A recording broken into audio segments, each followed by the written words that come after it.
Bismillahirrahmanirrahim. Assalamualaikum warahmatullahi wabarakatuh. Bismillah, alhamdulillah, salatu wassalamu ala rasulillah Muhammad ibn Abdillah wa ala alihi wa sahbihi wa mawala wa la hawla wa la quwata illa billah. Asyhadu an la ilaha illallah wa asyhadu anna Muhammad rasulullah, amma ba'd. Bersyukur kita kepada Allah subhanahu wa ta'ala. Salawat dan salam kepada Nabi kita Kangjeng besar Muhammad sallallahu alaihi wasallam, kepada keluarga, para sahabatnya, dan mudah-mudahan kita semua diakui sebagai umat yang mendapatkan syafaatul uzma di yaumil qiyamah. Amin Allah ya rabbal alamin. Nah, kesempatan ini tentunya kita akan sama-sama memahami bagaimana potensi diri kita. Kita memahami ketika Allah subhanahu wa ta'ala memberikan keutamaan kepada kita sebagai manusia, kita lebih mulia daripada bangsa jin dan yang lainnya. Maka sesungguhnya apa buktinya kita lebih mulia daripada bangsa jin dan yang lainnya? Allah subhanahu wa ta'ala tentu yang berfirman dalam Al-Quran. Yang pertama adalah Quran surat Al-Alaq 1-5. Bagaimana Allah ulang-ulang, ya. Kemudian juga dalam Al-Quran surat Hud ayat 3, Allah puji kita, ya. Tentunya Allah sanjung kita dalam Quran surat Hud ayat 3. Kemudian juga bagaimana kecenderungan kita untuk dekat kepada Allah subhanahu wa ta'ala adalah Quran surat Ar-Rum ayat 43. Kemudian bagaimana sebetulnya manusia ini Allah subhanahu wa ta'ala diberikan kemerdekaan serta kepercayaan. Tentunya Allah sebutkan dalam Al-Ahzab ayat 72. Diberikan kebebasan dan kemerdekaan serta kepercayaan manusia untuk memimpin dirinya, memilih jalannya masing-masing. Ya, bagaimana tentu di antara kita boleh jadi berbeda akidah, berbeda agama, ya. Kemudian juga tentunya berbeda keyakinan. Namun pada prinsipnya Allah memberikan kebebasan, kemerdekaan serta kepercayaan kepada manusia untuk memilih jalannya masing-masing. Kemudian yang berikutnya adalah Quran surat Al-Insan. Bagaimana ayat 2 dan 3 Allah subhanahu wa ta'ala memberikan kesadaran moral untuk memilih mana yang baik dan mana yang buruk, mana yang sesuai dan mana yang tidak sesuai. Allah pilihkan jalannya lewat Quran surat Al-Insan ayat 2 dan sampai 3. Kemudian juga Allah subhanahu wa ta'ala memberikan pengagungan kepada kita, memberikan keistimewaan kepada kita. Apa buktinya? Allah beri, ya, manusia sebagai makhluk yang sempurna. Artinya diberi kesempurnaan oleh Allah. Quran surat Al-Isra ayat 70. Kemudian bagaimana juga manusia oleh Allah subhanahu wa ta'ala ketika diciptakan, dibentuk, ya, mata dengan penglihatannya, kaki dengan bisa berjalannya, tangan dengan bisa merabanya. Artinya dibentuk, ya, diberikan anugerah oleh Allah subhanahu wa ta'ala sebagai bentuk yang sempurna, ya. Tentu inilah yang tidak boleh kita lupakan, sehingga banyak keistimewaan manusia yang tidak boleh kita begitu saja lupakan. Kemudian ketika kita memahami apa sebetulnya anjuran untuk kita, anjuran untuk manusia, untuk apa sih sebetulnya ketika kita manusia, ketika bisa memanfaatkan, bisa mengoptimalkan kemampuan-kemampuan yang ada dalam manusia, tentunya anjuran untuk manusia untuk mengembangkan. Yang pertama, kembangkan terhadap diri kita, ya, sebagai manusia. Yang pertama adalah mengembangkan pendidikan.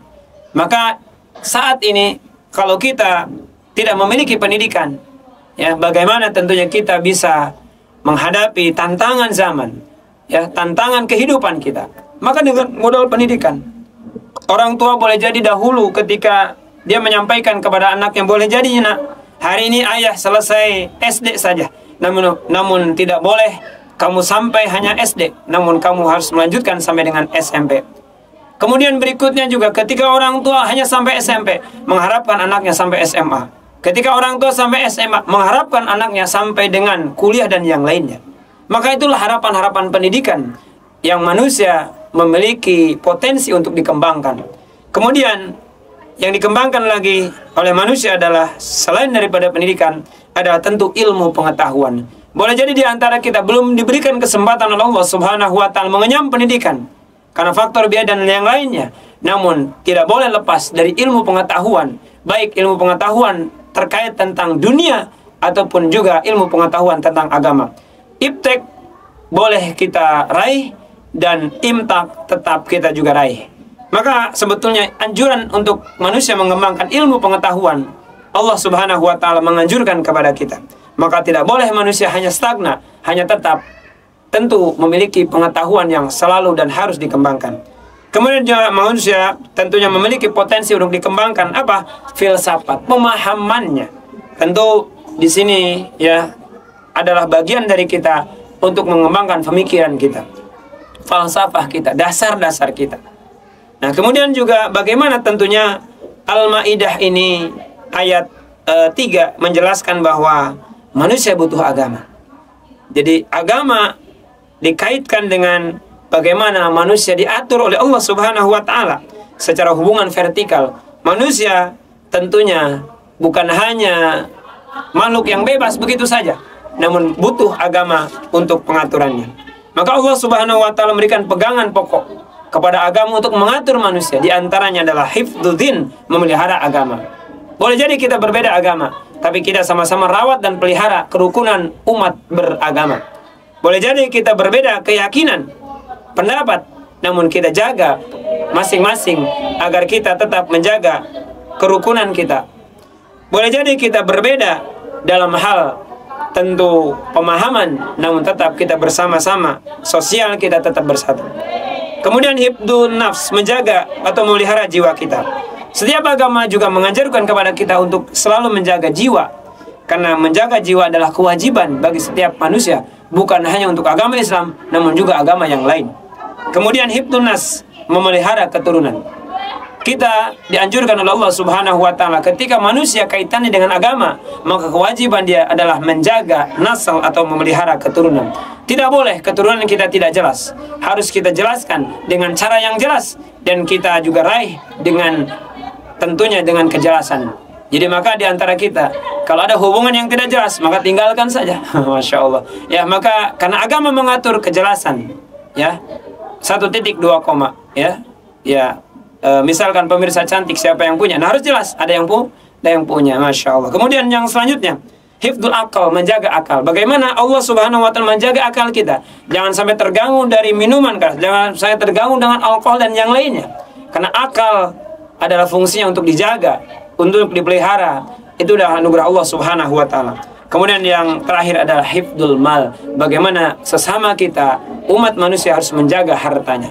Mudah-mudahan dapat bermanfaat, khususnya bagi diri saya sendiri, umumnya untuk kita semuanya, sehingga kita sama-sama menjaga apa yang Allah Subhanahu wa taala berikan kepada kita. Kita bisa menjaga din, bisa menjaga agama, kita bisa menjaga akal kita bisa memelihara keturunan kita bisa memelihara kemudian keturunan kita, dan juga kita bisa memelihara akal dan pikiran kita, insya Allah. Mudah-mudahan lain waktu dan kesempatan, insya Allah kita akan berikan gambaran bagaimana sesungguhnya manusia ini memiliki banyak sekali potensi-potensi yang bisa dikembangkan, insya Allah. Mohon maaf atas segala kekurangan dan kesalahan. Akhirul kalam, khudh ma sofa wadama, kada ambil yang baik dan cambakan yang jelek. Ikan cepat, ikan gabus, lebih cepat, lebih bagus. Akhirul kalam, assalamualaikum warahmatullahi wabarakatuh.